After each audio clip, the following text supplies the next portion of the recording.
త్రియేక దేవుని నామమున త్రిత్వ పండుగ తర్వాతి 9వ ఆదివారపు ఆరాధన వీక్షిస్తున్న ప్రియ శ్రోతలకు సంఘస్థులందరికీ వందనాలు శుభాలు తెలియజేస్తున్నాను. చిన్న ప్రార్థన చేసుకుని మన ఆరాధన ప్రారంభించుకుందాము. కళ్ళందరూ తలలు వంచి కళ్ళు మూసినట్లయితే చిన్న ప్రార్థన చేసుకుందాం. మహాపరిశుద్ధుడా, ప్రేమ కృపగల మా ప్రియ పరలోక తండ్రి, నన్ను గడిచిన కాలమంతా మమ్మల్ని కాచి కాపాడి మరొకసారి నీ యొక్క ఉచితమైన కృపను బట్టి మీ సన్నిధానం మమ్మల్ని తోడుకుని వచ్చి కొంత సమయం నేను ఆరాధించి నీ యొక్క వాక్యాన్ని ధ్యానించి నేను ప్రార్థించడానికి ప్రభువా మా చేతులను అనుగ్రహించిన యొక్క కృపను, గొప్ప కృపను బట్టి, అవకాశాన్ని బట్టి నీకు వేలాది స్తుతులు స్తోత్రాలు చెల్లిస్తున్నాము. ఆరాధన వీక్షిస్తున్న వారందరినీ దీవించి ఆశ్రయించండి. మరి టెక్నికల్ సపోర్ట్ అందిస్తున్న వారిని, పాటలు పాడుతున్న వారిని, వాక్య భాగాలు చదువుతున్న వారిని, అదేవిధంగా ప్రభు మరి ప్రాముఖ్యంగా నీ యొక్క వర్తమానం నుంచి పోతున్న దీని దాసు డాక్టర్ దేవరాజ్ పట్ట గారిని అందరిని ముట్టి బలపరిచి ప్రభు ఈరోజు ఆరాధన నీకు మహిమార్థంగా జరుగులాగున నీ తోడ్పాటు మా అందరికీ దయచేయమని వేడుకుంటున్నాము. ఇంకను ప్రభువా లైవ్కి రావాల్సిన వారు త్వరగా వారిని కూడా తోడుకుని వచ్చి నీ యొక్క ఆరాధనలో పాల్గొని వారు కూడా ప్రభువా నీ నామాన్ని గణపరిచే భాగ్యం వారికి అనుగ్రహించమని వేడుకుంటూ మా ప్రభువును ప్రియరక్షకుడైన యేసుక్రీస్తు నామమున ఈ ప్రార్థన అడిగి వేడుకుంటున్నాము తండ్రి, ఆమేన్. అందరము కలిసి ఆంధ్ర క్రైస్తవ కీర్తన పుస్తకం నుంచి 572వ కీర్తన స్తుతియు మహిమయు నీకే అనే కీర్తన పాడుకుని మన ఆరాధనను మనం ప్రారంభించుకుందాము.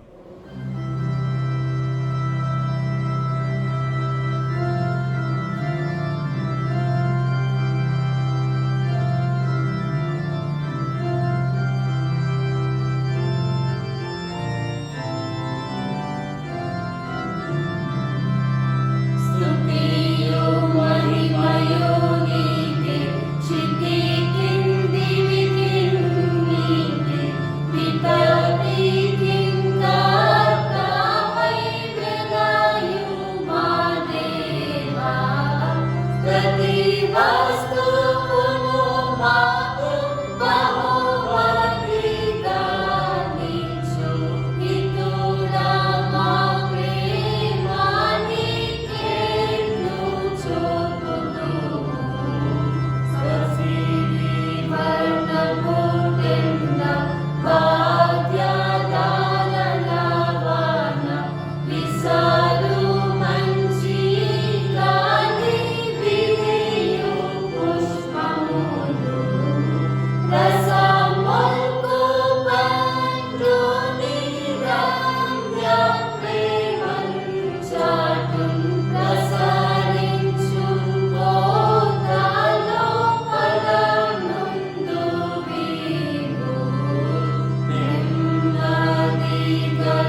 తండ్రి యొక్కయు కుమారుని యొక్కయు పరిశుద్ధాత్మ యొక్క నామమున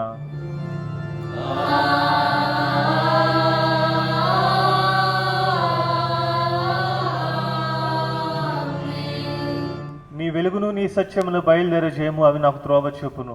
అవి నీ పరిశుద్ధ పర్వతమునకును నీ నివాస స్థలమునకు నన్ను తోడుకొని వచ్చును. అప్పుడు నేను దేవుని బలిపీఠమునకు నాకు ఆనంద సంతోషములు కలిగజేవి దేవుని యొద్దకు చేరేదను. దేవా నా దేవ, సితార వాయించుచు నీ కృతజ్ఞతాస్తుతులు చెల్లించదను. ప్రభునందు ప్రియులారా, యథార్థ హృదయముతో మన తండ్రి అయిన దేవుని సమీపించి ఆయన ఎదుట మన పాపం ఒప్పుకొని మన ప్రభు అయిన యేసుక్రీస్తు పేరిట మనకు క్షమాపణ దయచేయమని వేడుకుందము. ప్రభువు నామము వలననే మనకు సహాయము కలుగుచున్నది.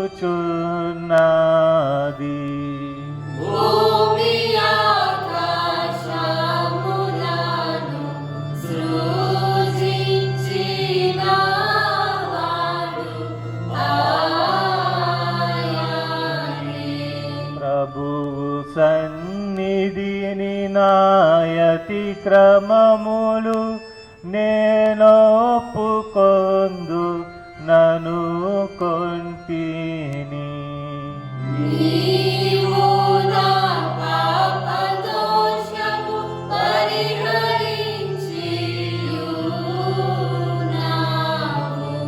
మా సృష్టికర్తవు మోచకుడవైన సర్వశక్తి గల దేవ, దీనులము పాపులమగు మేము స్వాభావికంగా పాపులమనియు అపవిత్రులమనియు తలంపు వలన మాట వలన క్రియల వలన నీకు విరోధముగా పాపము చేస్తామనియు నీ ఎదుట ఒప్పుకొంచున్నాము. కావున మేము మా ప్రభువైన యేసుక్రీస్తు నిమిత్తమున నీ కృపను వెతుకుచు వేడుకొనుచు మితిలేని కనికరము గల నీ యొద్దకు ఆశ్రమణకై వచ్చున్నాము.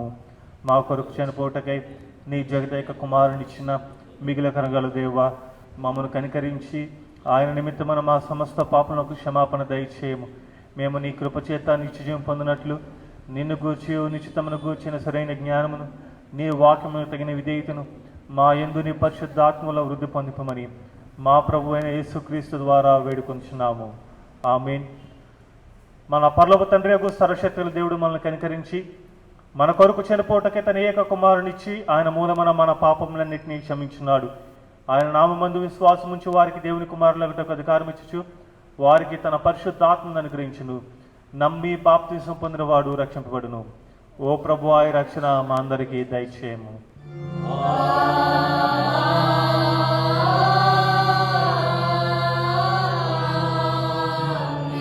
క్రీస్తు పండుగ తరువాతి 9వ ఆదివారం కొరకు ఏర్పాటు చేయబడిన ప్రారంభ గీతము మనం విందుము. క్రితం పండుగ తరువాతి 9వ ఆదివారం కొరకు ఏర్పాటు చేయబడిన ప్రారంభ గీతము. ఇదిగో దేవుడే నాకు సహాయకుడు, ప్రభువే నా ప్రాణమును ఆదరించువాడు. నా శత్రువులు చేయు కీడు ఆయన వారి మీదికి రప్పించును. ఓ ప్రభువా, నీ సత్యమును బట్టి వారిని నశింపచేయము. దేవా, నీ నామమును బట్టి నన్ను రక్షింపము. నీ పరాక్రమమును బట్టి నాకు న్యాయము తీర్చుము.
కనికరింపుము.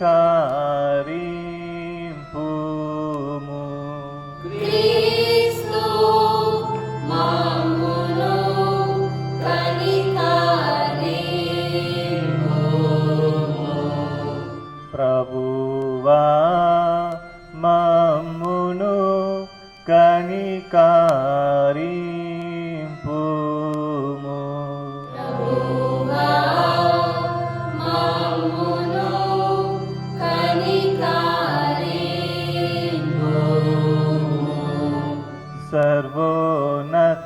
సర్వోన్నతమైన వాణిలో దేవునికి మహిమా.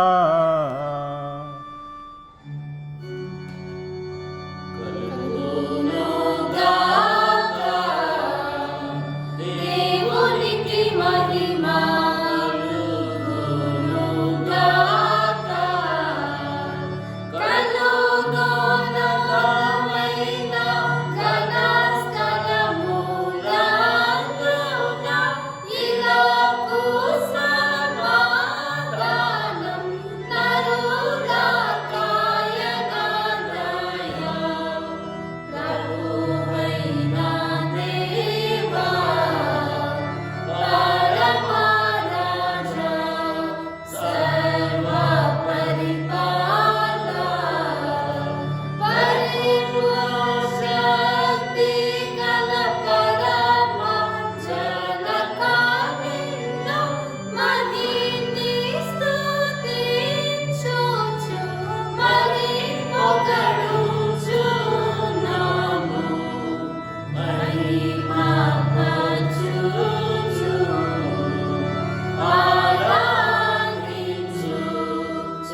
ఆరాధించుచున్నాము నిన్ను.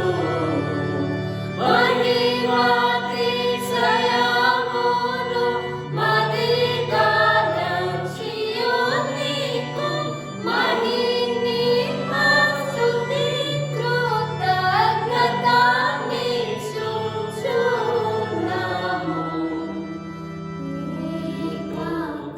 ఏకకుమారా యేసు ప్రభువా యెహోవా తనయా లోక పాపము మోయు ఏక దేవుని గొర్రె పిల్ల మమ్మును కనికరించుము చల్లగా. లోక పాపములు మోసుకపోవు యేసు రక్షక. వాసిగా జనతోని కుడి వైపున కూర్చుండు యేసు మా ప్రార్థనలించి కనికరించు.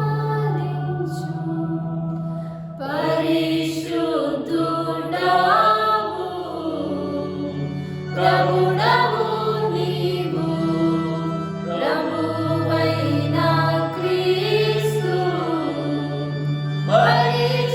పరిశుద్ధాత్మతో తండ్రి అయిన దేవుని యందు పరిపూర్ణ మహిమతో ప్రభవిల్లుచున్నావెప్పుడు.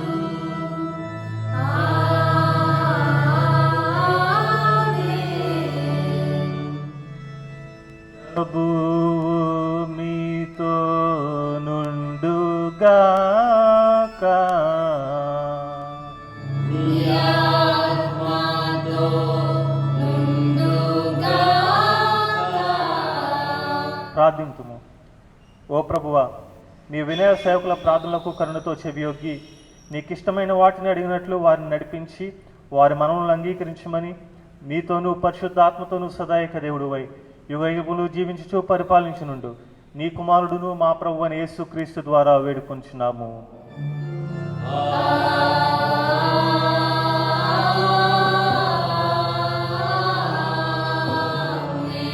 క్రీస్తు పండుగ తర్వాతి 9వ ఆదివారం కొరకు ఏర్పాటు చేయబడిన వాక్య భాగాల్ని మనం చదవగా విందాము. మొదటిగా పత్రిక వాక్య భాగము అపోస్తుడైన పౌలు కొరింథీయులకు రాసిన మొదటి పత్రిక 10వ అధ్యాయము 6వ వచనం నుంచి 13వ వచనం గల వాక్య భాగము. అదేవిధంగా సువార్త వాక్య భాగము పరిశుద్ధుడైన లూకా రాసిన సువార్త 16వ అధ్యాయము 1వ వచనం నుంచి 9వ వచనం గల వాక్య భాగాల్ని ఏర్పరిచిన వారు వచ్చి చదివి వినిపించవలసిందిగా మనవి.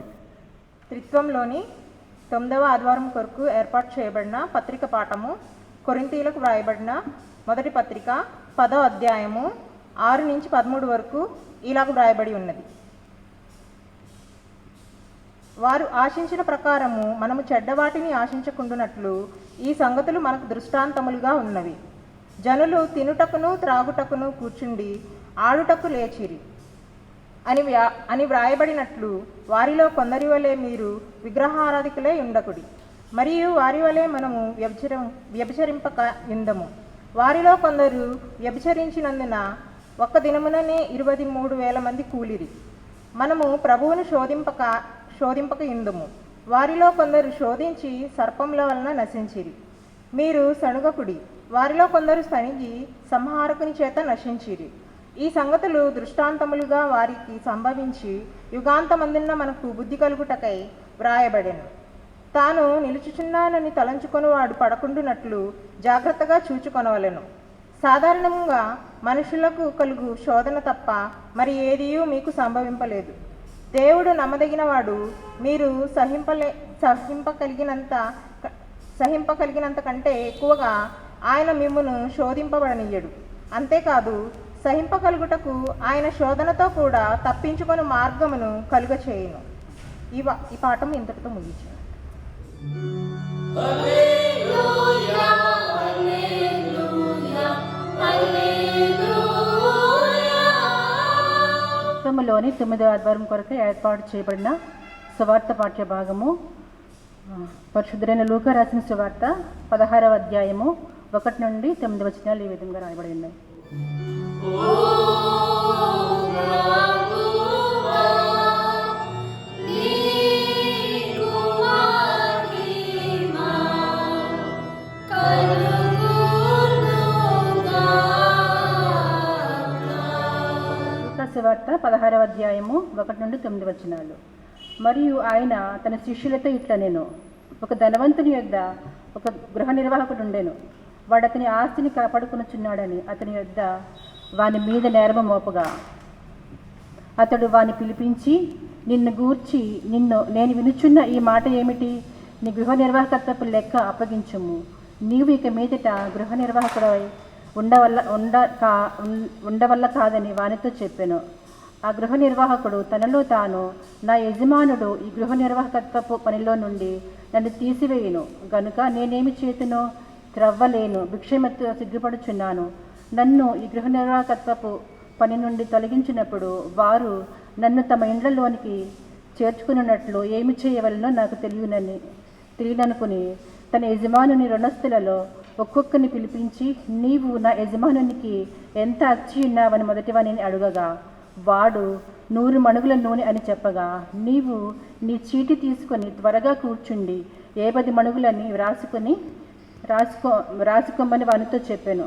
తర్వాత వాడు నీవెంత అచ్చి ఉన్నావని మరి ఒకని అడుగగా వాడు 100 తూముల గోధుమలని చెప్పినప్పుడు వానితో, నీవు నీ చీటి తీసుకొని 80 తూములని రాసుకోమని చెప్పాను. అన్యాయస్తుడైన ఆ గృహ నిర్వాహకుడు యుక్తిగా నడుచుకునేనని వాని యజమానుడు వాని మెచ్చుకొనెను. వెలుగు సంబంధుల కంటే ఈ లోక సంబంధులు తమ తరము నుండి బట్టి చూడగా యుక్తిమంతులై ఉన్నారు. అన్యాయపు సిరి వలన మీకు స్నేహితులను సంపాదించుకొనుడి. ఎందుకనగా ఆ సిరి మిమ్మును వదిలిపోవునప్పుడు వారు నిత్యమైన నివాసములలో మిమ్మును చేర్చుకుందురని మీతో చెప్పుచున్నాను. ఈ వాక్యం ఎంత పడింది. ఓ క్రీస్తు, నీకు స్తోత్రము కలుగునుగాక. అందరము కలిసి మన విశ్వాసముగా అపోస్తుల విశ్వాస ప్రమాణాన్ని మనం ఒప్పుకుందాం. అపోస్తుల విశ్వాస ప్రమాణాన్ని ఒప్పుకుందాం. భూమి ఆకాశమును సృజించిన సర్వశక్తి గల తండ్రి అయిన దేవుని నమ్ముచున్నాను. ఆయన ఏక కుమారుడును మన ప్రభు అయిన యేసుక్రీస్తును నమ్ముచున్నాను. ఈయన పరిశుద్ధాత్మల గర్భమున ధరింపబడి కన్యని మరేక పుట్టి పొందు పిలాతు అధికారం కింద శ్రమపడి సిలువ వేయబడి చనిపోయి సమాధి చేయబడిననియు అదృశ్యలోకంలోకి దిగిననియు చనిపోయిన వారి నుండి మూడో దినములు లేచి పరలోకమునకెక్కి సర్వశక్తి గల తండ్రియగు దేవుని కుడి చేతి వైపున కూర్చుండున్నాడనియు సజీవులకును మృతులకును తీర్పు చేయుటకు అక్కడి నుండి వచ్చిననియు నమ్ముచున్నాను. పరిశుద్ధాత్మను నమ్ముచున్నాను. పరిశుద్ధ క్రైస్తవ సంగమగు పరిశుద్ధుల సహవాసమును పాప క్షమాపణయు శరీర పునరుద్ధానమును నిత్య జీవం ఉన్నవని నమ్ముచున్నాను. ఆమేన్. దయచేసి కూర్చోనండి. త్రిత్తు పండుగ తర్వాతి 9వ ఆదివారపు ఆరాధన కొరకు మనకు వాక్య పరిచర్య చేయడానికి మన మధ్యన మన సిఆర్ గారు డాక్టర్ దేవరాజ్ పట్టా గారు ఉన్నారు. ఈ యొక్క కీర్తనానంతరము వాక్య ధ్యానానికి మనం సిద్ధపడదాము. వాక్య ధ్యానాన్ని సిద్ధపాటుగాను అందరము కలిసి ఆంధ్ర క్రైస్తవ కీర్తన పుస్తకం నుంచి 575వ కీర్తన సంతోషముతో నిచ్చాడు అనే కీర్తన పాడుకుని వాక్య ధ్యానానికి మనం సిద్ధపడదాము.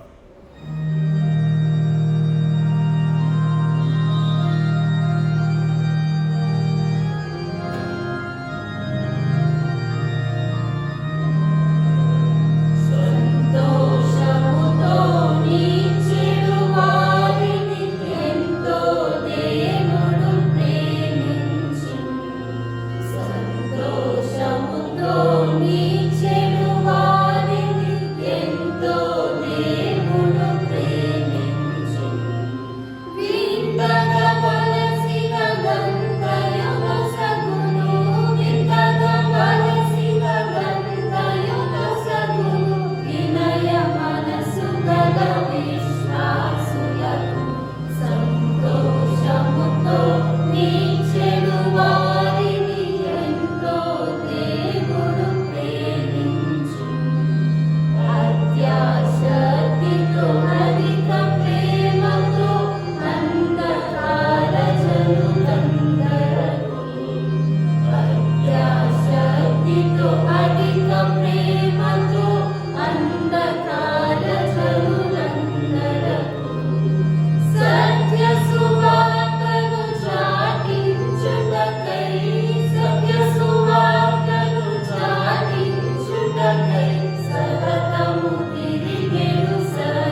మన తండ్రి అయిన దేవుని నుండి ప్రభు అయిన యేసుక్రీస్తు నుండి కృపయు సమాధానము మనకు కలుగునుగాక. ఆమేన్. ప్రభునందు ప్రియమైన వారలారా, దేవుని ఉచితమైన కృపలో త్రిత్వంలోని 9వ ఆదివారంలో ప్రవేశించాము. దేవునికి వందనాలు. ఈ దినాన్ని national Council of Churches in India వారు ఆదివాసుల ఆదివారంగా దీన్ని ఆచరిస్తూ వలస పోయే కార్మికుల కొరకు ప్రత్యేకంగా ప్రార్థిస్తూ ఉన్నారు. మనకు ఏర్పాటు చేయబడిన వాక్య భాగాలు మనం చూసినప్పుడు త్రిత్వకాలము 26 ఆదివారాలు 5 వృత్తాలుగా విభాగించడం జరిగింది. మొదటి 5 ఆదివారాలు యేసును వెంబడించుట అనే అంశం మీద ధ్యానం చేయడం జరిగింది. 6వ ఆదివారం నుండి 11వ ఆదివారం వరకు 2వ వృత్తం అని పిలువబడే ఈ భాగాల్లో దేవుని రాజ్యంలో నీతిమత్వము అనే అంశము ప్రధానంగా ఫోకస్ చేయబడతా ఉంది. 6వ ఆదివారము దేవుని రాజ్యంలో క్రీస్తు నీతి వలన ప్రవేశం అనే అంశాన్ని ధ్యానించాము. 7వ ఆదివారము మీ అవయవములను నీతికి దాసులుగా అప్పగించుడి అనే అంశాన్ని ధ్యానించాము. పోయిన వారము తండ్రి చిత్తము నెరవేర్చే వారికి రాజ్య ప్రవేశం అన్నది అనే సంగతి ఆలోచన చేయడం జరిగింది. ఈ దినాన్ని ఒకవేళ అంశం మనం జ్ఞాపకం చేసుకుంటే, అన్యాయపు తొలగిపోయినప్పుడు నిత్య జీవంలో ప్రవేశం ఉంటుంది అనే అంశము చెప్పబడతా ఉంది.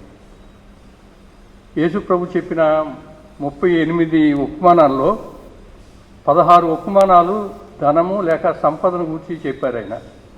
అంటే క్రైస్తవ విశ్వాస జీవితంలో సంపద అనేది ఎంత ప్రాముఖ్యమైందో దీన్ని బట్టి మనం అర్థం చేసుకోవచ్చు.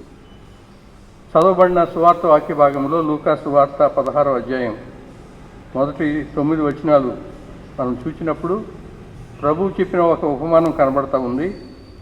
ఈ ఉపమానము ఒకవేళ అన్యాయపు సిరి, అన్యాయముగా సంపద సంపాదించిన ఒక వ్యక్తిని గూర్చి ప్రభువు చెప్పిన ఉపమానంలో కనబడతా ఉంది. ఈ ఉపమానాన్ని ఇంటర్ప్రెట్ చేయడం అనేది, ఎక్స్ప్లెయిన్ చేయడం అనేది చాలా కష్టతరమైన సంగతి అని నేను తలస్తూ ఉంటాను. అయినప్పటికీ ఈ ఉదయకాలమందు ఈ వాక్య భాగాన్ని ఆధారంగా చేసుకొని devotion to God is dismantling mammon, దేవుని ప్రేమించుట అనగా సిరిని ద్వేషించుట అనే అంశము. లేకపోతే ఇఫ్ ది అన్స్పీకబుల్ స్పీక్, నోరు తెరవని వారు నోరు తెరిస్తే అనే అంశాలు ఆలోచన చేయాలని నేను ఆశపడతా ఉన్నాను. ఈ దినాల్లో బైబిల్ భాగాల్ని కాంటెక్స్చువల్ చేయడం అనేది ఒక సాంప్రదాయంగా కనబడతా ఉంది. ఈ ఉపమానాన్ని మనం సరిగా అర్థం చేసుకోవడానికి వీలుగా రీరీడింగ్ ది బైబిల్, ఈ ఉపమానాన్ని వర్తమాన పరిస్థితులకు అన్వయించి మనం ఆలోచన చేయాలని చెప్పి నేను కోరుతా ఉన్నాను.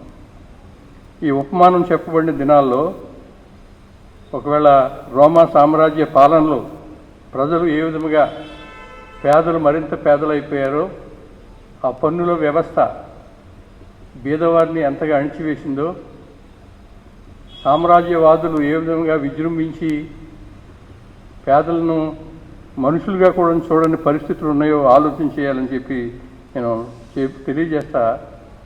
వర్తమాన దినాల్లో కూడా పేదవారి పరిస్థితి అదే విధంగా ఉంది. సామ్రాజ్యవాదులు, వ్యాపార దిగ్గజాలు అభివృద్ధి పేరున పేదలను నిరాశ్రయాలు చేయడం, పేదల దగ్గర వడ్డీకి సొమ్ము లాగడం, పేదలను నిరుపేదలుగా మార్చడం అనే ప్రక్రియ ఈ దినాన్ని కూడా మనం చూస్తూ ఉన్నాము. కనుక చాలామంది అన్యాయపు సిరిని సంపాదించినట్టే ఈ ఉపమానంలోని గృహ నిర్వాహకం చూసి చాలామంది ఆయన తెలివితేటలను బట్టి అభినందించేవారుగా కనబడుతున్నారు. కానీ ఈ గృహ నిర్వాహకం దగ్గర రుణం తీసుకున్న ఇరువురు పేదవారిని ప్రశ్నిస్తే వారి స్పందన ఏ విధంగా ఉంటుందో మనకు కనబడుతుంది. సామ్రాజ్యవాదులు ఏ విధంగా తమ ఆదాయాన్ని వృద్ధిపరచుకుంటూ పేదలను పేదవారిగా చేసే పరిస్థితి ఉన్నదో వారు తెలియజేయడం మనం చూస్తాము. కనుక దేవుని ప్రేమించుట అనగా సిరిని ద్వేషించుట. సంఘం అనేది పేదల కొరకు పేదల మధ్య ఉండాల్సిన పరిస్థితి ఉన్నదని ఈ ఉపమానం మనకు నేర్పుతూ ఉంది. ఒకవేళ ఆ దినాల్లో ఎంత కష్టపడినా డొక్కాడని పరిస్థితుల్లో పేదలు అప్పుల కొరకు పరిగెట్టేది పరిస్థితులు. గృహ నిర్వాహకుని యజమాని అయిన ధనవంతుడు తమ ప్రాంతాలకి వనరులన్నీ తరలిస్తా పేదలను నిరుపేదలుగా మారుస్తూ కనీస భోజనంకి నోచుకొని పరిస్థితులకు నెడుతూ ఉంటే వారు మౌనంగా ఉన్నారని ఈ ఉపమానంలో మనం చూస్తూ ఉన్నాము. ఈ సామ్రాజ్యవాదుల పక్షంగా పనిచేస్తూ ఉన్న గృహ నిర్వాహకుడు ఒకడు వారి మధ్య నివసిస్తూ ఉన్నాడు. వాడి పని ఏంటంటే అక్రమంగా పేదవారి నోళ్లు కొట్టి ధనం సంపాదించడం. ఒక దినాన్ని ఇద్దరు వ్యక్తులు తమ కుటుంబ పోషణార్థం ఆహార పదార్థాలు అప్పు కావాలని ఈ గృహ నిర్వాహకం దగ్గరికి వచ్చారు. మొదటి వ్యక్తి 50 మణుగుల నూనె అప్పుగా తీసుకుంటే ఈ చెడ్డవాడైన గృహ నిర్వాహకుడు చీటీ రాసే సమయానికి 50 మణుగుల్ని 100 మణుగులను వ్రాయించి మిగిలిన 50 మణుగులు వేరే వాడికి అమ్ముకుని ధనం చేసుకున్నాడు. పేదవాడు కనుక ఎలా రాయమంటున్నావు ఏంటని ప్రశ్నించకుండా తల వంచి వెళ్ళిపోయాడు. రెండో వ్యక్తి వచ్చాడు, 80 తూముల గోధుమలు తీసుకుంటే 100 తూములని రాయమని చీటీ మార్పు చేశాడు. ఈయన పరిస్థితి కూడా అంతే. ప్రశ్నించే ధైర్యం లేక రసీదుపై 80 తూములు తీసుకున్న 100 తూములు తీసుకున్నట్లుగా సంతకం పెట్టాడు. ఒకవేళ వీరిరువురు కూడా ప్రతి నెల అప్పు తీర్చాలనే ఉద్దేశంతో ఒక మణుగు నూనె లేక ఒక తూము గోధుమలు తిరిగి చెల్లిస్తూ ఉంటే వాటిని చక్రవడ్డీగా లెక్క వేసుకుంటూ వాటిని కూడా కైంకరం చేశాడు ఈ గృహ నిర్వాహకుడు. వాటి వివరం ఎక్కడ రాయలేదు. కనుక ఈ గృహ నిర్వాహకుని యొక్క అక్రమాన్ని గురించి యజమానుడైన ధనవంతునికి తెలిసింది. వెంటనే అతన్ని పిలిపించి, నిన్ను గురించి చాలా చెడ్డవార్తలు వింటున్నాను, వెంటనే ఆడిట్ నిమిత్తము నువ్వు పుస్తకాలు సమర్పించాల్సి ఉంటుంది, ఇవి ఎంత మాత్రము గృహ నిర్వాహకుడిగా ఉండడానికి తగవు అని ఆ గృహ నిర్వాహకునికి తెలియజేస్తాడు. ఈ వార్త విన్నప్పుడు ఆ కాలనీలో ఉన్న పేదవారందరూ అప్పుకు ఆహారం తీసుకున్న వారితో పాటు ఆ నివాసులందరూ ఏ విధంగా స్పందించారో మనం ఆలోచన చేస్తే, మనం ఇంతకాలము ఈ గృహ నిర్వాహకం చేత మోసగించబడ్డాము, అతనికి తగిన శాస్తి జరిగింది అని సంతోషించారు. ఆ ప్రాంతవాసులు తలంచారు, ఒకవేళ ఈ గృహ నిర్వాహకుని ఉద్యోగం నుంచి తొలగించినా మరొక గృహ నిర్వాహకుడు వస్తాడు, అతను కూడా పేదలని ఈ విధంగా మోసం చేస్తాడు. కనుక గృహ నిర్వాహకుడు పోవడం కాదు, అసలు ధనవంతుడే పోవాలి, సామ్రాజ్యవాదం పోవాలి, వ్యాపార ఎకానమీ పోవాలనే పద్ధతిలో వారు ఆలోచించారు.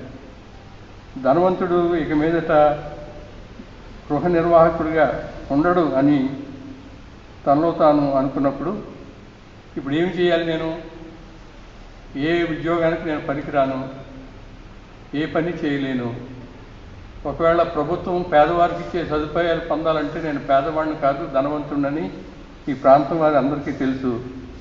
కనుక పరిస్థితిని సరిదిద్దడానికి ఈ కాలనీ నివాసుల చేత ప్రేమించబడడానికి ఈ అప్పు చెల్లించిన వారిని అకస్మాత్తుగా పిలిపించి వారి అప్పు రసీదులు అప్పు తగ్గించడం ద్వారా వారి ప్రేమ పొందవచ్చని ఈ గృహ నిర్వాహకుడు ఆలోచించాడు. ఆ ఇరువురు అప్పు తీసుకున్న వారు అతని దగ్గరికి వచ్చినప్పుడు ఆయన ప్రశ్నిస్తూ ఉన్నాడు, నీవు నా యజమానుడైన ధనవంతునికి ఎంత రుణపడి ఉన్నాను. మొదటి వ్యక్తి జవాబు చెప్తా ఉన్నాడు, వాస్తవానికి నేను 50 మణుగుల నూనె మాత్రమే అప్పుగా తీసుకున్నాను, కానీ నీవు బలవంతం చేసి 100 మణుగులను చీటీ వ్రాయించావు అని మొదట ఆయన చెప్పాడు. వెంటనే ఈ గృహ నిర్వాహకుడు అంటున్నాడు, నీ చీటీ తీసుకుని త్వరగా కూర్చుండి 50 మణుగులని రాసుకో అని చెప్పాడు. రెండవ వాడిని అడిగాడు, అయ్యా నీవు ఎంత అచ్చి ఉన్నావు అని అడగగా, నీకు జ్ఞాపకం ఉంటే నేను ఆ దినాన్ని కేవలం 80 తూములు గోధుమ మాత్రమే తీసుకున్నాను, నీవు బెదిరించి 100 తూములకి సంతకం పెట్టించావు అనగానే గృహ నిర్వాహకుడు చెప్తున్నాడు, నీవు నీ చీటీ తీసుకొని 80 తూములు అని రాసుకోమని చెప్పి. అన్యాయస్తుడైన ఈ గృహ నిర్వాహకుడు తను చేసిన ఈ పనికి మురిసిపోతూ, ఉద్యోగం పోయినా సరే కాలనీ ప్రజల ప్రేమ నేను పంచుకున్నాను అని తాను మెచ్చుకుంటా ఉన్నాడు. అకస్మాత్తుగా అతని ఆలోచనలకు విరుద్ధముగా రుణగ్రస్తులు ఇరువురు కూడా ఆ కాలనీ నివాసులందరూ తిరుగుబాటు బావుట ఎగరేశారు. మొదటిసారి నోరు తెరిచి మాట్లాడుతూ ఉన్నారు. ఈ గృహ నిర్వాహకుని ఉద్దేశించి అప్పు తీసుకున్న ఇరువురు మరియు ఆ కాలనీ వాసులు అంటున్నారు, సర్ప సంతానమా, ఇంతకాలము మమ్మలను అన్ని విధాలా దోచుకున్నావు. మా సొమ్ము, మా శక్తి సామర్థ్యాలు, మా భూమి, మా వనరులు మా నుండి తీసివేసి మా జీవితాల్ని హీనస్థితికి దిగదార్చావు. నీ నిజ స్వరూపం బయటపడిన తర్వాత మా చీటీల మీద అప్పు తగ్గించావు. అందుకు మేము మౌనంగా ఉండలేము. ఈ సమయంలో మా స్వరం వినిపింపజేస్తాము.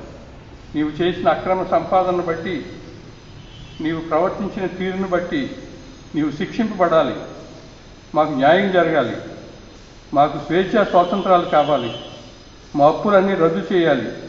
ఈ అరాచకాలకు కారకుడైన మీ ధనవంతుడు మా స్థలాన్ని విడిచిపోవాలి. మా పట్ల మీరు ప్రవర్తించిన తీరును బట్టి మీకు ప్రతిఫలం కావాలి. దేవుని యందు మాకున్న భక్తి అన్యాయాన్ని ఎదిరించమని సవాలు చేస్తూ ఉంది అని వారు మాట్లాడారు. అన్యాయస్తుడైన ఈ గృహ నిర్వాహకుడు వారింత ధైర్యంతో తమ హక్కుల కొరకు పోరాటం చూసి ఆశ్చర్యపోయాడు. అతని ఆలోచన తను ఊహించిన రీతిగా నష్టం కలిగించింది. మొత్తం కాలనీ నివాసులందరూ ఏకగ్రీవంగా అతనికి శిక్ష పడాలని, ఇలాంటి మోస పనులు మానుకునేంత వరకు అతను పరివర్తన చెందాలని ముక్త కంఠంతో కేకలు వేశారు. మరొక ప్రక్క ధనవంతుడు రుణగ్రస్తులకు అతడు చేసిన మేలుల సంగతి తెలుసుకుని వ్యంగ్యముగా ఆ గృహ నిర్వాహకుడిని మెచ్చుకుంటూ ఉన్నాడు. The world May appreciate the shrewdness, but God appreciate sincerity. అతను చాలా యుక్తిగా ప్రవర్తించాడని చెప్పి ఆయన మెచ్చుకుంటూ ఉన్నాడు. అన్యాయానికి పరాకాష్ఠగా ఇది కనబడతా ఉంది. వెలుగు సంబంధులు లోక సంబంధుల వలె ఇలాంటి యుక్తి పనులు చేయలేరు అనే సంగతి కనబడతా ఉంది. అదే మూసలో యేసు కూడా వ్యంగ్యంగా అన్యాయస్తుడైన గృహ నిర్వాహకుని ఉద్దేశించి శిష్యులతో చెప్పిన మాట 9వ వచనంలో, అన్యాయపు సిరిని వలన నీకు స్నేహితులను సంపాదించుకునుడి, ఎందుకనగా ఆ సిరి మిమ్మల్ని వదిలిపోయినప్పుడు వారు నిత్యమైన నివాసంలో మిమ్మల్ని చేర్చుకుందురు. అక్రమ సంపాదన ద్వారా స్నేహితులను సంపాదించుకొనవచ్చు, కానీ చివరకు వారు ద్వేషింపబడతారు, తృణీకరింపబడతారు, బీదలకు న్యాయం జరుగుతుంది. ప్రభు ఈ ఉపమానం చెప్పినప్పుడు మొదటి 9 వచనాల్లో ఈ ఉపమానం చెప్పారు. 9వ వచనం నుండి 13వ వచనం వరకు ఈ ఉపమానాన్ని ఆయనే వివరించారు. ఈ రుణగ్రస్తుల పట్టుదల చూచి యేసు చెప్తున్న మాట, మిక్కిలి కొంచెంలో నమ్మకముగా ఉండువారు ఎక్కువలోనూ నమ్మకంగా ఉందురు, మిక్కిలి కొంచెంలో అన్యాయముగా ఉండువారు ఎక్కువలోనూ అన్యాయముగా ఉందురు. కాబట్టి మీరు అన్యాయపు విషయంలో నమ్మకముగా ఉండని ఎడల సత్యమైన ధనముతో ఎవరు మీ వశం చేయును? మీరు పరుల సొమ్ము విషయంలో నమ్మకంగా ఉండని ఎడల మీ సొంతమైనది మీకు ఎవరు ఇచ్చును? ఏ సేవకుడును ఇద్దరు యజమానులను సేవింపలేడు. వాడు ఒకరిని దేశించి ఒకరిని ప్రేమించును, లేక ఒకరిని అనుసరించి ఒకరిని తృణీకరించును. మీరు దేవునికిని సిరికిని సేవకులుగా ఉండలేరు. ఈ ఉపమానాన్ని ప్రభువు ఈ విధంగా వివరిస్తూ ఉన్నాడు. అన్యాయపు సొమ్ము వదిలిపోతే నిత్య నివాసాల్లో ప్రవేశము, అన్యాయపు సొమ్ము వదిలిపోతే తప్ప నిత్యమైన నివాసాల్లో ప్రవేశం ఉండదు అనే సంగతి చెప్పబడతా ఉంది. పేదలను అణిచివేస్తూ వారు అనుభవించుతున్న అన్యాయం విషయమై నోరు తెరవడానికి వీలు లేని విధముగా ప్రవర్తించుతున్న పరిసయ్యులు, సద్దూకయ్యుల యొక్క వేషధారణను కూడా ఇక్కడ ఎండగడతా ఉన్నారు. కనుక ప్రభు చెప్పిన ఈ ఉపమానం నుండి మనం నేర్చుకోవాల్సిన సంగతులు ఒకవేళ మనం ఆలోచన చేస్తే, ఒకడు దేవునిని సిరిని ఒకేసారి సేవించలేరు. ఒకరిని ప్రేమించాలి, మరొకరిని ద్వేషించాలి. మధ్య మార్గం లేదు. మన పొరుగువారి ఆస్తి పట్ల నమ్మకంగా ఉండడం అనేది ఒకరి నమ్మకత్వానికి రుజువుగా ఉంది.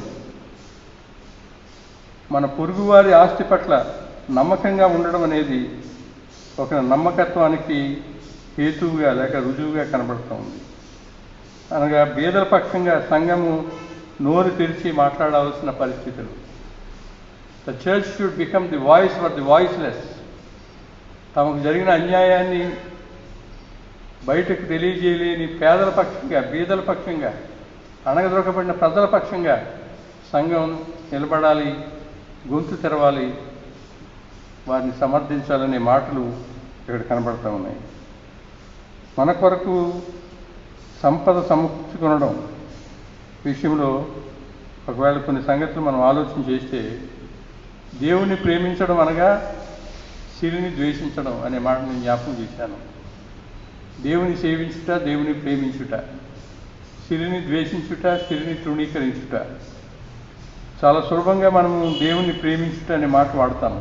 ఎందువల్లంటే ఆజ్ఞలన్నింటినీ 2 ఆజ్ఞలుగా చేసి ఈ దేవుడైన యెహోవాను ప్రేమించాలి, నిన్ను వలె నీ పొరుగు వారిని ప్రేమించాలనే మాట పట్టుకొని. అయితే ఈ ఉపమానం ఆధారంగా దేవుని ప్రేమించుట అనగా ఏమి, దేవుని సేవించుట అనగా ఏమి, సిరిని ద్వేషించుట అనగా ఏమి, సిరిని తృణీకరించుట అనగా ఏమో కొన్ని సంగతులు మనం ఆలోచన చేద్దాం.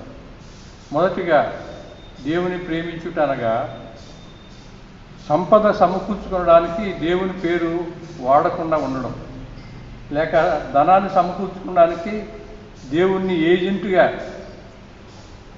ఉపయోగించకుండా ఉండడం అనేది ప్రాముఖ్యమైన సంగతి.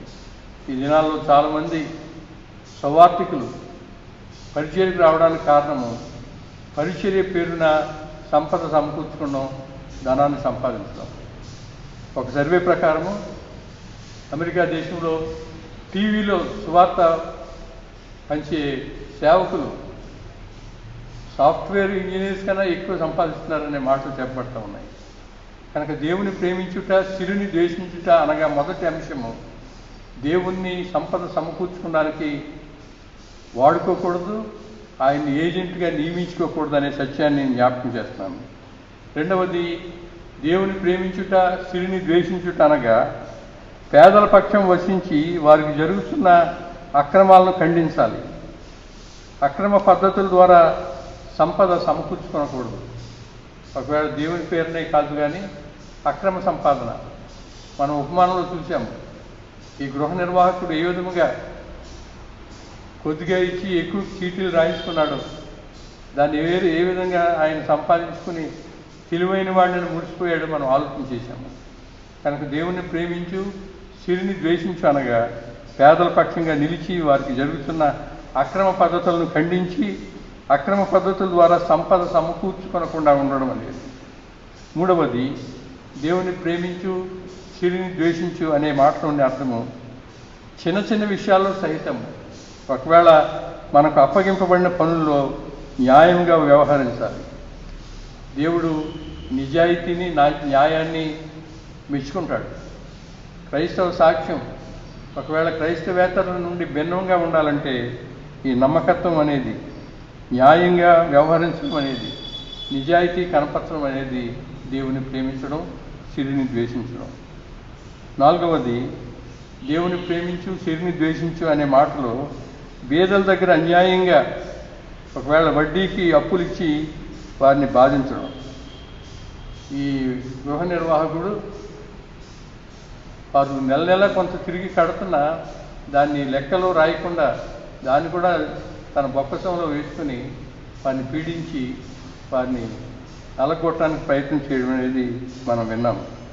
కనుక దేవుని ప్రేమించడం అంటే బీదల దగ్గర అన్యాయంగా వడ్డీకి అప్పిచ్చి వారిని బాధింపకుండా ఉండడం, వారికి న్యాయం జరిగేటట్లు చూడడం. దేవుని ప్రేమించు, సిరిని ద్వేషించు అనే మాటలోని అర్థము దీనులుగా ఉన్నవారిలో ఒకవేళ దైవ జ్ఞానం కలిగిన వారు ఎవరైనా ఉంటే వారిని సువార్త వ్యాపకత్వంలో ఉపయోగిస్తూ దుర్మార్గులను హెచ్చరించడానికి అలాంటి వారిని ప్రోత్సహించాలి. కేవలము వారు వినేవారుగా మాత్రమే కాకుండా, కేవలము నేర్చుకునేవారు మాత్రమే కాకుండా వారిలో కూడా బాగా చదువుకున్న వాళ్ళు, దైవ జ్ఞానం ఉన్నవాళ్ళు, దేవుని వాక్యం చేత పట్టబడిన వాళ్ళు ఉంటారు. అలాంటి వారిని గుర్తించి సువార్త వ్యాపకత్వంలో వారిని నిలువబెట్టి వారి ద్వారా శుభవర్తమానాలు ప్రకటించడము, దుర్మార్గులకు కఠినమైన శిక్ష ఉన్నదని హెచ్చరించడం లాంటి కార్యాలు చేయడము దేవుని ప్రేమించడం. మరొక రీతిగా దేవుని ప్రేమించుట, సిరిని ద్వేషించుట అనే సంగతి ఆలోచన చేస్తే పేదల రుణాలని రద్దు చేసి ధనవంతులు వాక్యానికి విధేయులయ్యేటట్లు చూడడం. ఈ మధ్య నాకు గుర్తులేదు కానీ ఒక పాశ్చాత్య దేశంలో సంఘంలో ఉన్న పేదవారి అప్పులన్నీ సంఘం భరించింది. సంఘంలో ఉన్న ప్రతి ఒక్క పేదవారి అప్పుల భారం సంఘం వహించి అప్పుల నుండి వారికి విముక్తుల్ని చేసింది.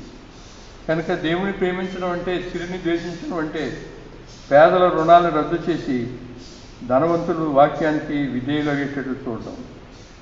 మరొక రీతిగా దేవుని ప్రేమించు, సిరిని ద్వేషించు అనే మాట ఆలోచన చేస్తే అణగదొక్కబడిన ప్రజలు నోరు తెరిచి మాట్లాడే అవకాశం ఇవ్వడం, నిర్లక్ష్యం చేయబడిన వారిని లక్ష్య పెట్టడం.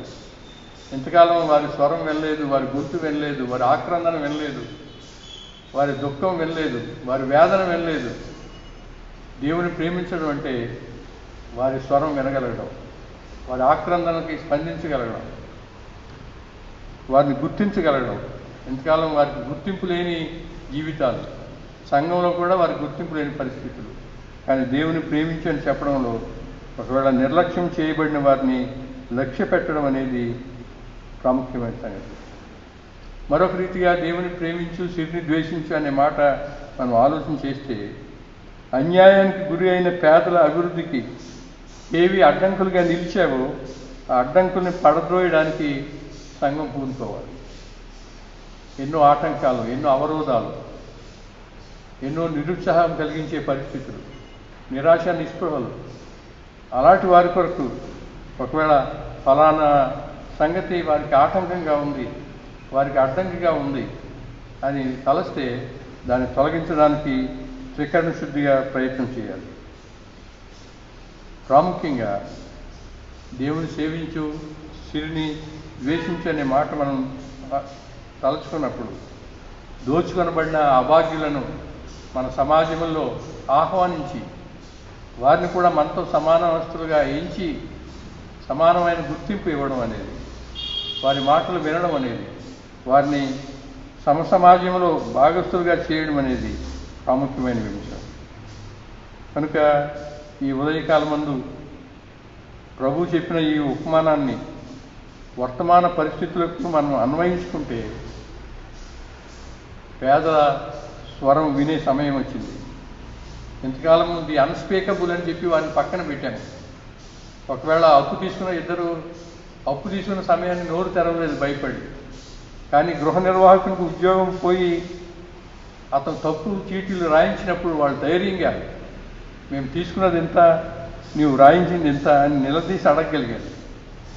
క్రైస్తవ సమాజము, క్రైస్తవ సంఘము ఒకవేళ ఈ ఉపమానం ద్వారా హెచ్చరింపబడాలంటే దేవుని ప్రేమించుట అనేది ఏదో మాటల్లో లేక ఆరాధనల్లో సమాజ కూడికల్లో కనపడడం కాదు, కానీ సమసమాజ నిర్మాణంలో దేవుని రాజ్యము ఇక్కడ ఏర్పడడంలో సంఘానికి ఒక విలువైన పాత్ర ఉన్నదని మనం గమనించాలి. పరిశుద్ధాత్మ సహాయంతో ఒకవేళ మన కాలంలోని సిరిని ద్వేషించడానికి మనం పూనుకోవాలి. పేదరికంలో రుణబాధలో ఉన్నవారిని కనికరించాలి. మానవునికి మధ్య ఉన్న ప్రతి అడ్డుగోడను త్రోసివేయాలి. యేసు ప్రభువు నజరేతు ప్రణాళిక మనం జ్ఞాపకం చేసుకుంటే లూకా సువార్త 4:18 నుండి బీదలకు సువార్త ప్రకటించడానికి, చెరలో ఉన్నవారికి విడుదల కలగడానికి, గుడ్డివారు చూపు పొందడానికి నేను వచ్చానని ప్రభు చెప్పిన మాటలు మనం జ్ఞాపకం చేసుకుంటే ఈ దినాన్ని పేదల పట్ల, అణగదొక్కబడిన వారి పట్ల మనకు ఒక బాధ్యత ఉందని గమనిద్దాం. కొరకు ఏర్పాటు చేయబడిన పత్రిక వాక్య భాగం మనం చూసినప్పుడు కొరింథీయులకు రాయబడిన మొదటి పత్రిక 10వ అధ్యాయంలో 6వ వచనంలో 11వ వచనంలో ఉన్న మాటలు నేను చదువుతున్నాను. మనము చెడ్డవాటిని ఆశించకుండానట్లు ఈ సంగతులు దృష్టాంతముగా ఉన్నవి.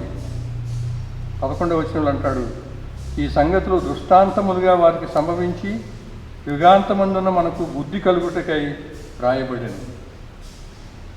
మనం చదువుకున్న ఈ ఉపమానం చెడ్డవాడైన గృహ నిర్వాహకుడు లేక అన్యాయపు సిరి అనే ఉపమానం మనం చూసినప్పుడు అదొక దృష్టాంతంగా మనకు నిలిచి ఉంది. మనకు బుద్ధి కలగడం కొరకు ఈ ఉదయకాలమందు ఈ ఉపమానాన్ని మనం ఆలోచన చేస్తూ ఉన్నాము. నేను ముందుగా చెప్పాను, ఈ దినాన్ని ఆదిమవాసుల ఆదివారంగా National Council of Churches in India వారు భారతదేశం అంతా ఒక ప్రత్యేక కార్యక్రమాన్ని నిర్వహిస్తూ ఉన్నారు. ఈ ఉపమానంలో చెప్పబడిన పేదలు ఏ విధంగా తమ గళం విప్పి మొదటిసారి అన్యాయానికి వ్యతిరేకంగా సవాలు చేస్తూ మాట్లాడారో, ఆ స్థితికి దేవుని పోలికలో సృజింపబడిన ప్రతి మానవుడు రాగలగాలి, అన్యాయాన్ని ఖండించగలగాలి, సమానతత్వాన్ని పొందుకోవాలి. ఈ ఆదిమ వాసులు వలస కార్మికుల వలె ఈ లాక్డౌన్ పీరియడ్లో ఎన్నో శ్రమలకు ఓర్చి ప్రయాసపడతా ఉంటే, ఒకవేళ క్రైస్తవ సంఘంగా మనము ప్రేక్షక పాత్ర వహించడం అనేది క్షమార్హం కాదని దేవుని నామం పేరట నేను తెలియజేస్తా ఉన్నాను. ప్రకటన గ్రంథము 5వ అధ్యాయం 9వ వచనాల్లో ఇలాగ ఉంది: నీవు వధింపబడిన వాడవై నీ రక్తం ఇచ్చి ప్రతి వంశంలోనూ ఆయా భాషలు మాట్లాడు వారిలోనూ ప్రతి ప్రజలోనూ దేవుని కొరకు మనుషులను కొని మా దేవునికి వారిని ఒక రాజ్యముగా యాజకునిగా చేసితివి. ఈ మాటలు మనం చదివినప్పుడు ధనవంతుడు, గృహ నిర్వాహకుడు, అప్పు తీసుకున్నవాడు, ఈ దినాన్ని ఆదిమవాసులు ప్రతి ఒక్కరూ ఆయన చేత కొనబడ్డారు, ఆయనకు రాజ్యంగా చేయబడ్డారు. ఒకవేళ ఇంకా అలాంటి స్థితిలో కొంతమంది లేకపోతే వారిని ఆ స్థితికి తేవడానికి సంఘంగా మనం ప్రయత్నం చేయాలి. The church should become church of the poor. సంఘము పేదల సంఘంగా, పేదల కొరకైన సంఘంగా నిలవాలి. ఒకవేళ క్రైస్తవ సంఘం యొక్క లగ్జరీని చూసి, విలాసవంతమైన జీవితాన్ని చూసి చాలామంది ఇంకా యేసును అనుకరిద్దాం కానీ యేసు పేరు చెప్పుకునే క్రైస్తవులను కాదని చెప్పే దినాల్లో ఒకవేళ మనం ఉంటే, ఈ దినాన్ని చెప్పబడిన ఉపమానం మనము రీరీడ్ చేశాము, వర్తమాన పరిస్థితులకు అనుగుణంగా ఆలోచన చేశాము. Devotion to God is dismantling మ్యామన్.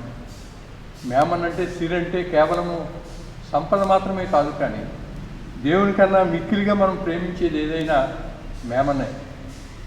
దాన్ని మనం డిస్మాంటిల్ చేస్తేనే దేవుని ప్రేమించినట్టు.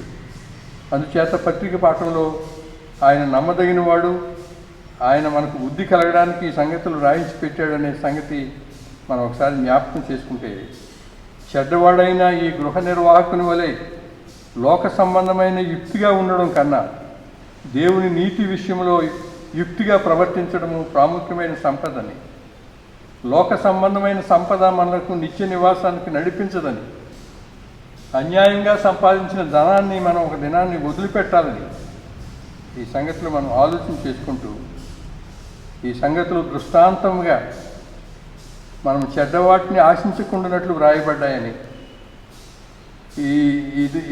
ఈ సంగతులు మనకు బుద్ధి కలుగు చేయాలని పౌలు భక్తుడు ఆశిస్తున్నాడు. ఈ త్రేత కాలంలో దేవుని పట్ల మనం ప్రవర్తించవలసిన తీరు మనం జ్ఞాపకం చేసుకుంటూ ఉంటే, ఒకవేళ దేవుని సేవించడం అనేది, సిరిని ద్వేషించడం అనేది, దేవుని సేవించడం అనేది, సిరిని తృణీకరించడం అనేది క్రైస్తవ జీవితంలో ఒక ప్రాముఖ్యమైన అంశమని మనం ఆలోచన చేద్దాము. If the unspeakable become speakers, ఇంతవరకు అన్యాయాన్ని ఎదిరించిన వారు ఒకవేళ ఈ దినాన్ని నిలబడగలిగితే వారి పక్షంగా యాడ్వొకసీ చేద్దాము, వారితో పాటు నెట్వర్కింగ్ చేద్దాము. ప్రత్యేకించి భారతదేశంలో కుబేరుల సంఖ్య పెరుగుతూ ఉంది, పేదల సంఖ్య పెరుగుతూ ఉంది. అంబానీ ప్రపంచంలో 2వ ధనవంతుడిగా లిఖించబడే దేశంలో మనం ఉంటూ ఇంకా అనేక మంది spare meal of A day కూడా లేకుండా కడుపు నిండా భోజనం చేయని పరిస్థితిలో ఉన్న ఈ అసమానతలను తొలగించడానికి ఈ దినాన్ని ఈ ఉపమానం ద్వారా దేవుడు మనల్ని హెచ్చరిస్తూ ఉన్నాడు. మనవంతు కర్తవ్యంగా, వ్యక్తులముగా, కుటుంబాలుగా, సంఘంగా సమాజ నిర్మాణం కొరకు ఒక దినాన్ని ఆ గొర్రెపిల్ల వివాహ మహోత్సవంలో అన్ని జాతుల వారు, అన్ని భాషల వారు, అన్ని వంశం, అన్ని ప్రాంతముల వారు కలిసి దేవుణ్ణి స్తోత్రగీతాలు పాడే గుంపులో ఉండడానికి ప్రయత్నం చేద్దాము. దేవుడు అతి గొప్ప కృప మనందరికీ అనుగ్రహించుగాక. సమస్త జ్ఞానమునకు మించిన దేవుని సమాధానము యేసుక్రీస్తు వలన మన హృదయములకు మన తలంపులకు కావలి ఉండునుగాక. దేవా నాయందు శుద్ధము దయాము కలుగజేయుము.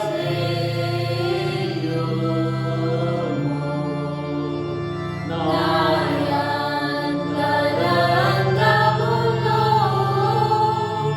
స్థిరమైన మనస్సులో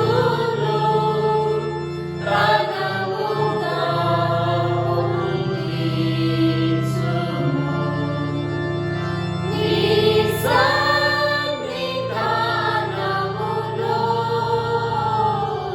నుండి నన్ను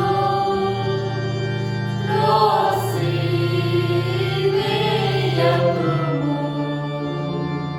నీ పరిశుద్ధాత్మను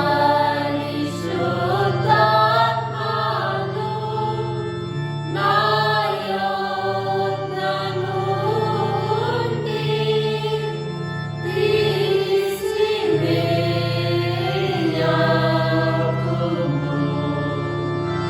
నీ రక్షణానందము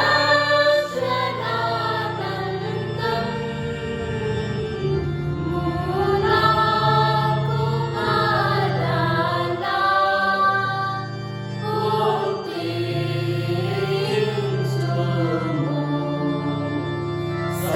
సమాధి గల మనసు కలుగజేసి నన్ను దృఢపరచుము. ప్రార్థన చేసుకుందాం.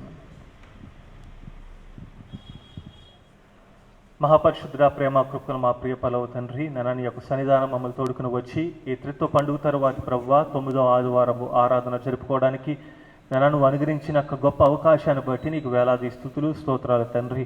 ఇదిగో ప్రభువా, ఎంతో మందికి లేని అవకాశం మా జీవితంలో నువ్వు అనుగ్రహించావు. దానిని బట్టి నీకు స్తుతులు చెల్లిస్తున్నాం ప్రభువా. ఎన్నిసార్లు ప్రభువా నేను తునీకరించి నీకు విరుద్ధంగా ప్రభువా మా జీవితాలు జీవిస్తున్న అనుదినము ప్రభువా నువ్వు కృపను మా పట్ల నూతన పరుస్తూ మమ్మల్ని హత్తుకుంటూ ఈ యొక్క ఓపిక మా పట్ల చూపిస్తున్న రీతిని బట్టి నీకు వేలాది స్తుతులు స్తోత్రాలు తండ్రి. ఇదిగో ప్రభువా, ఈరోజు ఆరాధన వీక్షిస్తున్న వారందరినీ ప్రభువా మీరు దీవించి ఆశ్రయించండి. ఆరాధనలో పాల్గొన్న వారందరినీ దీవించి మరి వేడుకుంటున్నాం. పాటలు పాడేవారిని, వాయిద్యాలు వాయించేవారిని, టెక్నికల్ సపోర్ట్ అందిస్తున్న వారందరినీ దీవించండి ప్రభువా. ఈరోజు వర్తమానించిన దీని దాసులు ప్రభువా మరి డాక్టర్ దేవరాజ్ పట్టకాన్ని దీవించండి. ఆ బిడ్డ చేసిన పరిచయను బట్టి నీకు వందనాలు చెల్లిస్తున్నాం తండ్రి. ఇదిగో ప్రభువా, విత్తబడిన వాక్యము మా హృదయాల్లో నూరంతలు ఫలించేలాగా నీ యొక్క ఆత్మ నడిపింపు మాకు అనుగ్రహించండి. ఇదిగో ప్రభువా, ఇదిగో నిన్ను ప్రేమించే బిడ్డల కింద మమ్మల్ని ఉండేలాగిన ధనాన్ని ప్రభువా మేము తృణీకరించి కేవలము నిన్ను ప్రేమించే వాళ్ళుగా మమ్మల్ని దీవించమని ఆ యొక్క నడిపింపులో మమ్మల్ని నడిపించమని వేడుకుంటున్నాము తండ్రి. ఇదిగో ప్రభువా, అందరినీ దోచుకునే వారం కాకుండా ప్రభువా సామ్రాజ్యవాదులుగా మేము లేకుండా నన్ను దీనుల్లో మేము దోచుకునే వారంగా లేకుండా ప్రభువా నీ యొక్క శిష్యుల కింద నీ యొక్క సాక్షుల కింద మమ్మల్ని నిలబెట్టమని వేడుకుంటున్నాం. మా సంఘము తండ్రి పేదల కొరకైన సంఘం కింద మలచమని వేడుకుంటున్నాం. ప్రతి ఒక్కరికి నీ యొక్క బాధ్యతను అనుగ్రహించి ప్రభువా తోటి వారిని ప్రేమించి తండ్రి అందరిని ప్రభువా నీ యొక్క సహవాసములో తండ్రి ఒక కుటుంబం కింద మేమందరం ముందుకు సాగులాగా సహాయం దయచేయమని వేడుకుంటున్నాము తండ్రి. ఇదిగో ప్రభువా మా సంఘంలో ఉన్న వారందరినీ దీవించి ఆశ్రయించండి. సండే స్కూల్ వారిని, యూత్ వారిని, స్త్రీల సమాజం వారిని మీ చేతికి అప్పగిస్తున్నాం. వారిని దీవించండి. వారి పరిచర్యలను మీరే చూడండి. సండే స్కూల్ వారు, యూత్ వారు ప్రభావ మరి ఆన్లైన్లో చేస్తున్న పరిచర్యలను బట్టి నీకు వందనాలు తండ్రి. ఇదిగో తండ్రి వారి పరిచర్యలను బట్టి ప్రభావ అనేక మంది ప్రభావ నీ మార్గానికి వచ్చేలాగా వారిని తీర్చిదిద్దమని వేడుకుంటున్నాము తండ్రి. ఇదిగో ప్రభావ వృద్ధులైన వారిని మీ చేతికి అప్పగిస్తున్నాము తండ్రి. వారిని మీరు తండ్రిని యొక్క ఆదరణ సహవాసం వారికి అనుగ్రహించండి. వారి ఆరోగ్యము నీ యొక్క ఆధునంలో ఉంచుకోమని వేడుకుంటున్నాం. సంఘంలో ఎవరైతే అనారోగ్యంతో బాధపడుతున్నారో తండ్రి వారందరినీ ప్రభువా నీ యొక్క గాయపడిన హస్తాలతో ముట్టి స్వస్థపరచమని వేడుకుంటున్నాం. ఎవరైతే కరోనా వైరస్ బాధట మన బాధపడుతున్నారో ఆ వైరస్ ద్వారా బాధపడుతున్నారో అందరినీ మీ చేతికి అప్పగిస్తున్నాం. నీ యొక్క ఆత్మస్థైర్యాన్ని వారికి అనుగ్రహించి ప్రభువా నీ యొక్క స్వస్థతను వారికి అనుగ్రహించమని ప్రార్థన చేస్తున్నాము తండ్రి. ఇంకా ఆ ఇబ్బందుల్లోనూ ఆయా బాధపడుతున్న వారిని ప్రభువా వారు అధిగమించే ప్రతి శోధనను అధిగమించే శక్తిని, జ్ఞానాన్ని వారికి అనుగ్రహించమని ప్రార్థన చేస్తున్నాం ప్రభువా. ఇదిగో తండ్రి నాన్న ఈ కరోనా వైరస్ గురించి ప్రభువా అనేక మంది ప్రభువా నీ యొక్క ఆదరణ బట్టి ప్రభువా మేము ఇంకా క్షేమంగా ఉన్నాం. కానీ తోటి వారు ప్రభు అనేక మంది బాధపడుతున్నారు తండ్రి. వారందరినీ మీ చేతికి అప్పగిస్తున్నాం. వారి యొక్క నాన్న వారి యొక్క కుటుంబాలను మీ చేతికి అప్పగిస్తున్నాను, ఈ యొక్క ఆయుధులను ఉంచుకోండి నాన్న. మరి సెంట్రల్ గవర్నమెంట్ని, స్టేట్ గవర్నమెంట్ని మీ చేతికి అప్పగిస్తున్నాం. ప్రధానమంత్రి, ముఖ్యమంత్రి ప్రభువా, నీ యొక్క జ్ఞానాన్ని వారికి అనుగ్రహించి నీ యొక్క వనరులు సమకూర్చి ప్రభువా, ఇటువంటి విపత్కరమైన పరిస్థితుల్లో వారు రాష్ట్రాన్ని, అదేవిధంగా ఈ యొక్క దేశాన్ని ఏ రీతిగా ముందుకు నడిపించాలో వారికి నేర్పించమని ప్రార్థన చేస్తున్నాము తండ్రి. ఇదిగో ప్రభువా, గడిచిన దినాల్లో ప్రభువా, మరి నీ కుమారుడు మరి తండ్రి నాన్న యేసురత్నం గారు నీ అంత పిలుపునందుకుని ప్రభువా నీ సన్నిధానం చేరున్నారు. విడిచిపెట్టి వెళ్ళిన కుటుంబీకులందరూ మీ చేతికి అప్పగిస్తున్నాను. నీ యొక్క ఆదరణ, సహవాసము, నీ నిరీక్షణ ఆనందాన్ని వారికి దయచేయమని ప్రార్థన చేస్తున్నాము తండ్రి. అదేవిధంగా ప్రభువా, ఈ ప్రార్థన ఏకీపిస్తూ ప్రార్థనలో నేను చేసిన వారి ప్రార్థనలన్నీ మీరు అంగీకరించిన తండ్రి. వారి ప్రార్థనలు అంగీకరించి నీ చిత్తానుసారంగా వారి జవాబులు దయచేయమని వేడుకుంటున్నాం. గత వారము ఈరోజు ప్రభువా మరి బర్త్డేస్, వెడ్డింగ్ యానివర్సరీ జరుపుకున్న మా సంఘ సభ్యులందరినీ దీవించండి. వారికి అనుగ్రహించిన నూతన సంవత్సరం అనే దయాకిరీటాన్ని బట్టి నీకు వేలాది స్తుతులు, స్తోత్రాలు చెల్లిస్తున్నాము తండ్రి. ఇంకనూ ప్రభువా వారి జీవితము నీ యొక్క సాక్షుల కింద ఉండలాగిన, నీ యొక్క విశ్వాసంలో వారు ముందుకు సాగలాగిన నీ యొక్క ఆత్మ నడిపింపు అనుగ్రహించమని వేడుకుంటున్నాం. మరొకసారి మా సంఘం అంతటినీ ప్రభువా, మా సంఘ సభ్యులందరినీ దీవించి ఆశ్రయించమని వేడుకొంచు మా ప్రభువును ప్రియరక్షకుడైన యేసుక్రీస్తు నామమున ఈ ప్రార్థన అడిగి వేడుకుంటున్నాము తండ్రి. ఆమేన్. పరలోకమందున మా తండ్రి, నీ నామం పరిశుద్ధపరచబడును గాక, నీ రాజ్యం వచ్చును గాక, నీ చిత్తం పరలోకమందు నెరవేరినట్టు భూమి మీద నెరవేరును గాక. మా అనుదిన ఆహారం నుండి మాకు దయచేయం. వాళ్ళ అపరాధము చేసి వారు మేము క్షమించిన ప్రకారం అపరాధం క్షమించము. మమ్మల్ని శోధనలు తేక దృష్టి నుండి తప్పించము. రాజ్యము, శక్తియు, మహిమయు నిరంతరము నీవేనవు తండ్రి. ఆమేన్. దయచేసి కూర్చోనండి. త్రియేక దేవుని నామమున త్రిత్వ పండుగ తరువాతి 9వ ఆదివారం వీక్షిస్తున్న ప్రియ సంఘస్థులందరికీ మరొకసారి శుభాలు తెలియజేస్తున్నాను. మరి గడిచిన వారంలో, అదేవిధంగా ఈరోజు మరి వెడ్డింగ్ యానివర్సరీ జరుపుకునే వారికి, అదేవిధంగా పుట్టినరోజు జరుపుకునే వారికి సంఘం అంతటి తరపున శుభాలు వారికి తెలియజేస్తున్నా. ఈరోజు మనకి వాక్య భాగాలు చదివించిన శ్రీమతి ఆగ్నేష్ ఝాన్సీ గారికి, అదేవిధంగా శ్రీమతి నాగిమణి గారికి ప్రత్యేకమైన వందనాలు తెలియజేస్తున్నాను. ఈరోజు మరి చక్కటి వర్తమానం అందించిన మన సిఆర్ గారు, డాక్టర్ దేవరాజ్ పట్టా గారు కూడా ప్రత్యేకమైన వందనాలు వారికి తెలియజేస్తున్నారు. మరి మనకి టెక్నికల్ సపోర్ట్ అందిస్తున్న మరి జెన్నీకి, అదేవిధంగా లక్కీకి, అక్షయ్కి, మరియు కంప్లీట్ ఎన్ఎంబెల్స్ యూత్ వారందరికీ, అదేవిధంగా మనకి చక్కట్లు పాటలు పాడవనిపిస్తున్న కోయిర్ వారికి, కోయిర్ లీడర్ అయిన జీపీపీ కుమార్ గారికి, వాయిద్యాలు వాయిస్తున్న నిర్మల్ సునాథ్ కూడా ప్రత్యేకమైన వందనాలు తెలియజేస్తున్నాను. మనందరికీ తెలిసిన విషయమే, మన యొక్క చుట్టుపక్కలంతా ఈ కరోనా వైరస్తో అనేక మంది, చాలామంది బాధపడుతున్నారు. మరి మన యొక్క ఆరోగ్యము, మీ తోటి వారి యొక్క ఆరోగ్యం కూడా చాలా ప్రాముఖ్యం. కాబట్టి మీరందరూ అత్యవసర పరిస్థితుల్లో తప్ప ఏ విషయంలోనూ బయటికి రావద్దని మనవి చేస్తున్నాను. అదేవిధంగా మనందరి కొరకు, మన తోటి వారి కొరకు, మన సంఘస్థులందరి కొరకు, మన ఆప్తులందరి కొరకు మీ యొక్క అనుదిన ప్రార్థనలో వారి యొక్క బాగోగుల గురించి ప్రార్థించవలసిందిగా మనవి చేస్తున్నారు. గడిచిన శుక్రవారం నాడు మరి యేసురత్నం గారు ప్రభువునందు నిద్రించారు. వారి యొక్క కుటుంబం గురించి కూడా, వారి యొక్క కుటుంబ ఆదరణ గురించి కూడా మీ యొక్క అనుదిన ప్రార్థనలో మీరు జ్ఞాపకం ఉంచుకోవాల్సిందిగా మనవి చేస్తున్నాను. అందరము కలిసి ఆంధ్ర క్రైస్తవ కీర్తన పుస్తకం నుంచి 576వ కీర్తన మేమిచ్చు కానుకలు అనే కీర్తన పాడుకుని ఆశీర్వాదంతో మన ఆరాధన ముగించుకుందాం. అందరం కలిసి ఆంధ్ర క్రైస్తవ కీర్తన పుస్తకం నుంచి 576వ కీర్తన మనం పాడుకుందాము.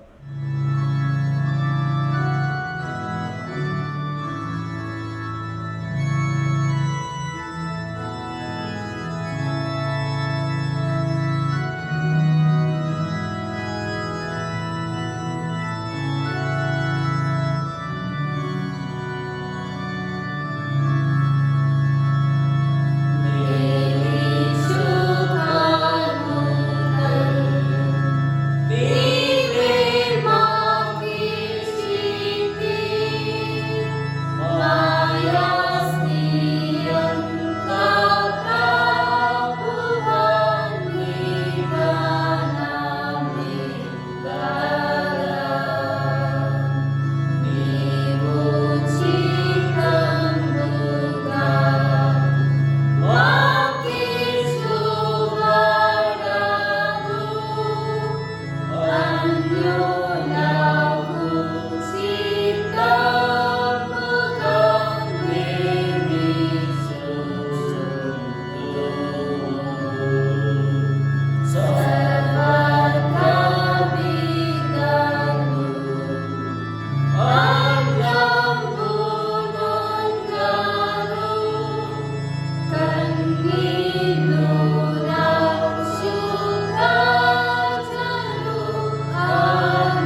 ప్రభు నిన్ను ఆశీర్వదించి నిన్ను కాపాడును గాక. ప్రభు నీకు తన సన్నిధి ప్రకాశింపజేసి నిన్ను కరుణించును గాక. ప్రభు నీ మీద తన సన్నిధి కాంతి ఉదయింపజేసి నీకు సమాధానము కలుగజేయును గాక.